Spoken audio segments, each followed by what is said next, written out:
तो व्यूअर्स, हम पढ़ रहे हैं कक्षा 9वीं गणित ब्रिज कोर्स और आज हम इसमें पढ़ेंगे पेज नंबर 50।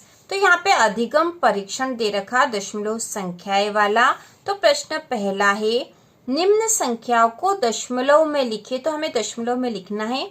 जैसे यहाँ पहली संख्या दे रखी है, पहली जो भिन्न है 13/10। तो इसको दशमलव में लिखने के लिए जब ये 0 हटाएंगे तो ऊपर एक संख्या के बाद दशमलव लग जाएगा। तो यहाँ आ जाएगा 1.3/1। लिखने से कोई फर्क नहीं पड़ेगा, ठीक है। बटा 1 लिखेंगे तो भी इसका मतलब 1.3 ही होता है। इसके बाद जो अगली संख्या है, यहाँ पर 0 हटाएंगे तो एक संख्या के बाद दशमलव लग जाएगा। तो यहाँ हो जाएगा 14.4/16। इसके बाद अगला प्रश्न नंबर तीसरा है 17/20। तो यहाँ पे भी ये 0 हटाएंगे तो ऊपर एक संख्या के बाद दशमलव लग जाएगा। तो ये हो जाएगा 1.7/2। इसके बाद है 11/5।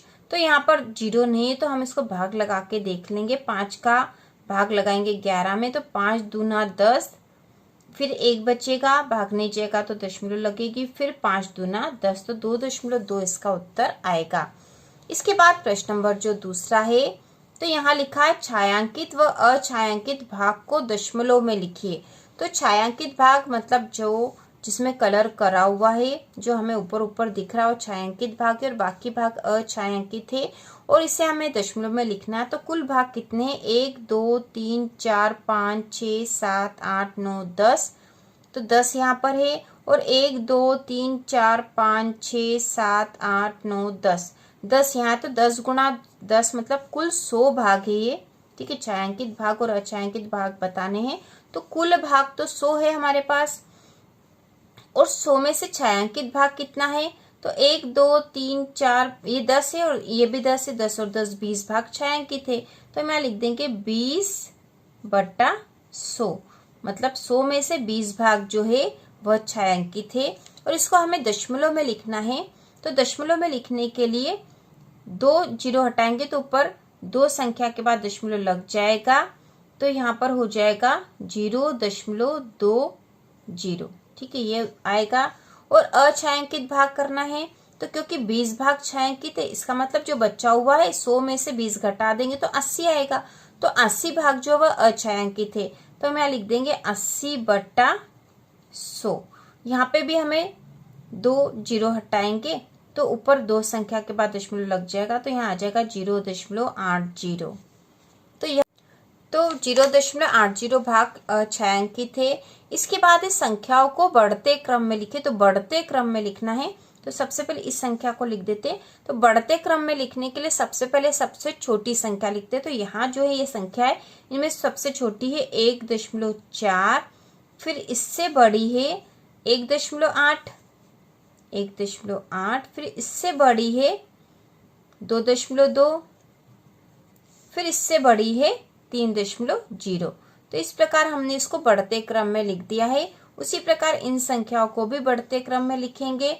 तो यहाँ पर सबसे पहले छोटी संख्या लिखेंगे। तो छोटी संख्या 1.5, फिर इससे बड़ी है 1.9, फिर इससे बड़ी है 6.7, फिर इससे बड़ी है 7.6।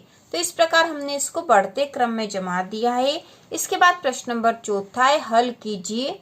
तो यहाँ पर जो संख्या दे रखी है, वास्तव में यहाँ पर संख्या है 3.38 धन 4.4, ठीक है। यहाँ पर है 3.38 धन 4.4, इसको जोड़ना है तो हम यही जोड़ देते हैं।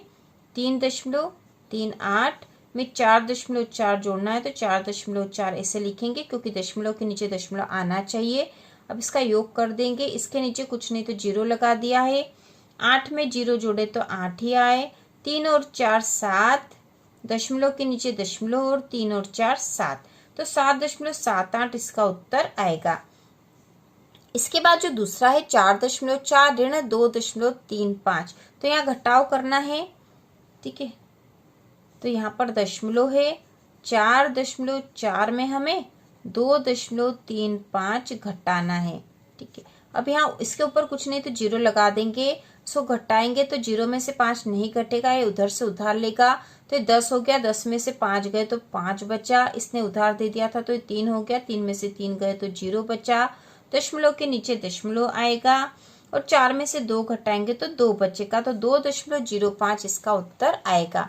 इसके बाद जो प्रश्न नंबर 5वां है, यहाँ पर ये पहला है 22.5 गुणा 12, तो हम यही कर देते हैं 22.5 गुणा 12।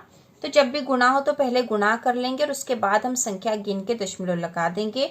तो पहले 12 का गुणा कर देंगे, 12 पंजे 60 की 0, असिल का 6, 12 दूना 24 और 6 30 की 0, असिल का 3, 12 दूना 24, 25 26 27। एक संख्या के बाद दशमलव है इसमें, तो एक संख्या के बाद दशमलव लगा देंगे, तो 270.0 इसका उत्तर आया है। इसके बाद जो अगला है 3.5 गुणा 4.2, तो इसका भी हम गुणा कर देंगे। यहाँ 3.5 गुणा 4.2, तो यहाँ पर 42 का पहाड़ा नहीं आता है, तो पहले 2 का फिर 4 का करके देख लेंगे और दशमलव हम बाद में लगाएंगे। तो 2 का पहाड़ा 5 में, 2 का गुणा 5 में करा तो 2 पंजे 10 की 0, असिल का 1, 2 तिया 6 और 1 7। इसके बाद इकाई अंक के नीचे क्रॉस लगा देंगे, फिर 4 का गुणा करेंगे तो 4 पंजो 20 की 0, असिल का 2, 4 तिया 12 और 2 13 और 14 आए हैं, इनका योग हो जाएगा। यहाँ पर आ गया 0, यहाँ पर 7, यहाँ पर 4 और यहाँ पर 1, तो 1470। अभी हमें दशमलव लगाना है, तो दशमलव कुल कितने अंकों के बाद है, तो यहाँ 1 और 1 2 अंक आ जाएंगे यहाँ पे, तो 1 और 1 2, तो 14.70 इसका उत्तर आएगा। तो इस प्रकार पेज नंबर 50 के सारे प्रश्न हम हल कर चुके हैं। तो इसी प्रकार के और वीडियो देखने के लिए कक्षा 9वीं की संपूर्ण तैयारी के लिए चैनल को सब्सक्राइब कीजिए।